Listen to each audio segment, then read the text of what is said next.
Science, please. The lightning! When lightning strikes, a flash lights up the sky. Lightning is a massive discharge of electricity. Powerful enough to kill you. Clouds contain electrically charged particles of ice. Usually, the positive and negative charges balance each other out. But in a storm, the ice particles collide and the charges break apart, which leads to an accumulation of negative charges at the base of the cloud. The ground is also electrically charged. The negative charge of the cloud and the positive charge of the ground are attracted. When the attraction becomes strong enough, there's lightning. Make your own lightning. Rub your feet on a carpet. Build up a negative charge. Then stick your finger close to some metal object. Cool.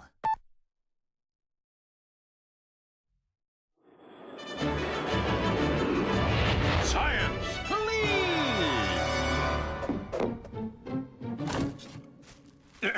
The fridge is a cool place to keep food and all your cool magnets. A magnet is a piece of metal whose magnetic field attracts other metals. But not all other metals, only special ones like iron or nickel. A magnet won't work on plastic, bananas, or girls. Unless they're wearing braces. A magnet has a north pole and a south pole linked by a magnetic field. Like poles repel each other. Opposite poles attract. A magnet can repel or attract another magnet. Magnets make getting around a lot easier. Yes, I know. The compass needle has been magnetized, so it always points north. The needle lines up in the direction of the Earth's magnetic field. That's right. Planet Earth is a giant magnet.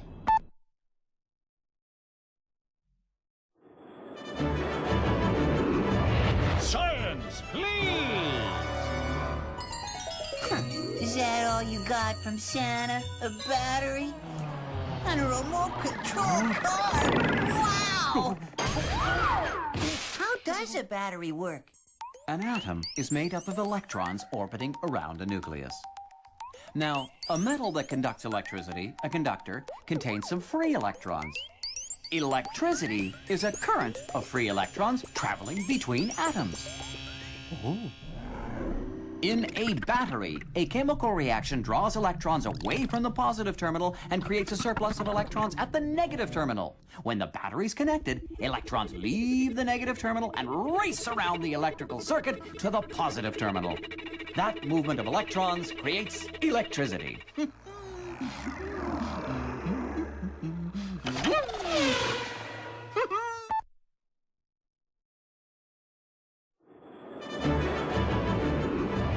Science, please! It's made our chores easier and transformed our lives. It's electricity. To generate electricity, we turn a loop of metal wire between two magnets. The metal wire contains free electrons. These are electrical particles that move around freely. When the wire moves in the magnetic field between the magnets, the free electrons are pulled in the same direction. And this pull creates a flow of electrons, electric current. By increasing the strength of the magnetic field, the number of metal wires, and the speed of the movement, we increase the current. Water, fire, or wind can provide the rotary motion needed to produce electricity. And back home, the electric motor reconverts electricity into motion.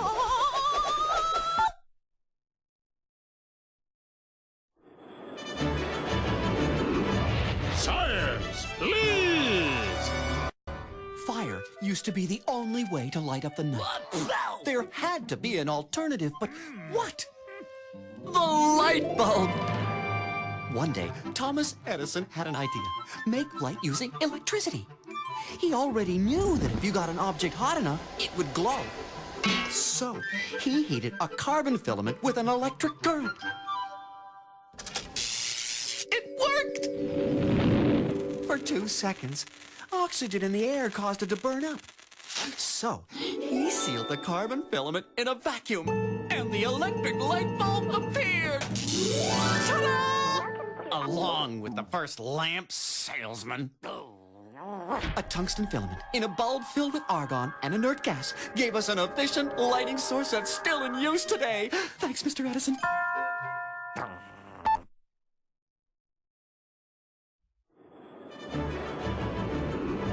Science, please! Watch out! We are being bombarded by electromagnetic radiation! Emitted by atomic particles, electromagnetic energy moves in a waveform. By vibrating at different speeds, these waves behave in different ways. X-rays go through our bodies to take pictures of our teeth and bones. Ultraviolet rays burn our skin. We need protection. Light is the visible part of electromagnetic radiation. Without light, we couldn't see. The infrared on your remote control keeps you zapping. Microwaves cook food. Radio waves, inaudible to the human ear, are converted to sound by the radio receiver. All these different phenomena are related. All that changes is the speed of vibration. So getting a suntan or an X-ray is almost the same.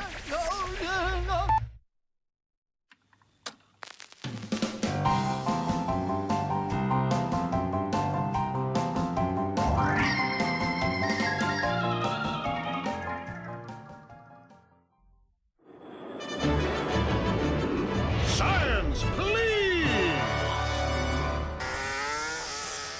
Whether annoying Or delightful. Natural. Or artificial.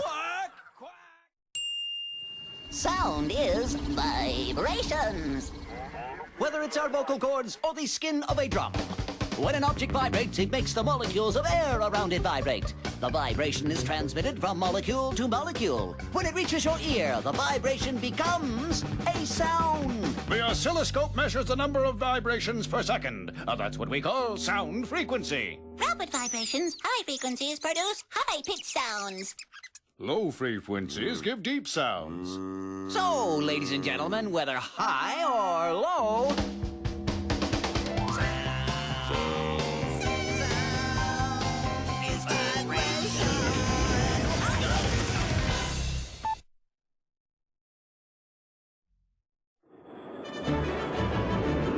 Science, please!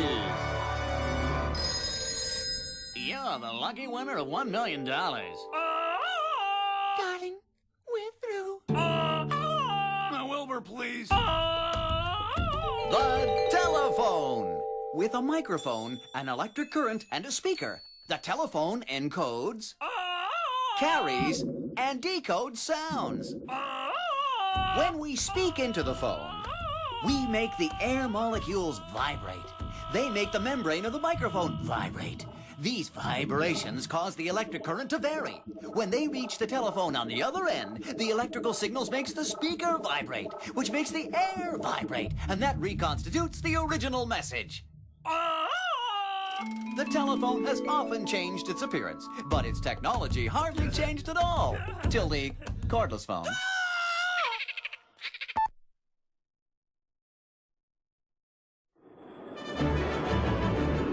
Science, please!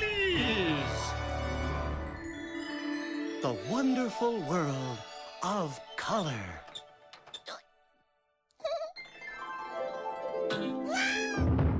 There's no such thing as color. We live in a colorless world.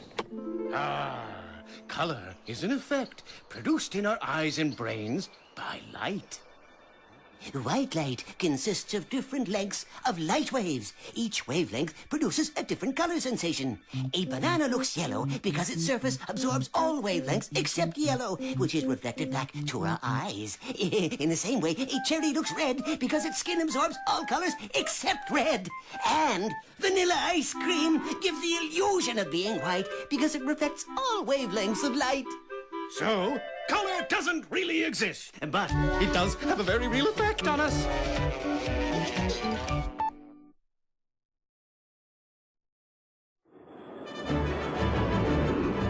Science, please! The moon watches over our slumber and brings out the beast in us! The moon is inscrutable. The moon changes. The moon circles the Earth, reflecting light from the sun. One part of the moon is always in sunlight, and the other part is in the dark. When the moon is between the Earth and the sun, its bright side is facing away from us, so from our point of view, it's a moonless night. In 1 week, the moon completes a quarter of its orbit. We see its first quarter. A week later, the bright side of the moon is fully visible. It's a full moon. 7 days later, we see its last quarter. And the fourth week, It disappears. the cycle repeats every 29.5 days. Since the moon orbits the Earth, we see a different part of its bright side every day. The moon changes. Nighty-night.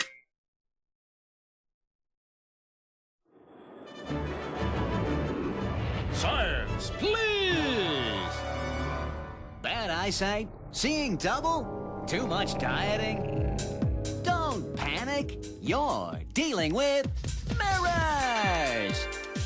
When light rays, which move in parallel lines, strike a rough surface, they bounce off in all directions. That's why you can't see your reflection in a carpet.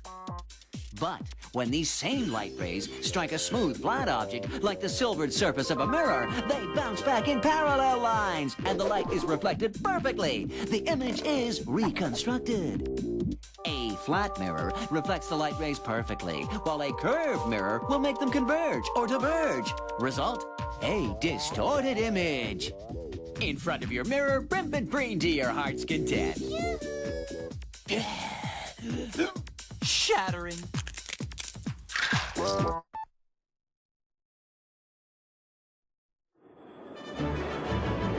Science, please! He was the real smart guy, and he had caught my eye. I said, hey, sweet thing, you can ask me anything. So he said, My, oh my. he said, Why is the sky blue?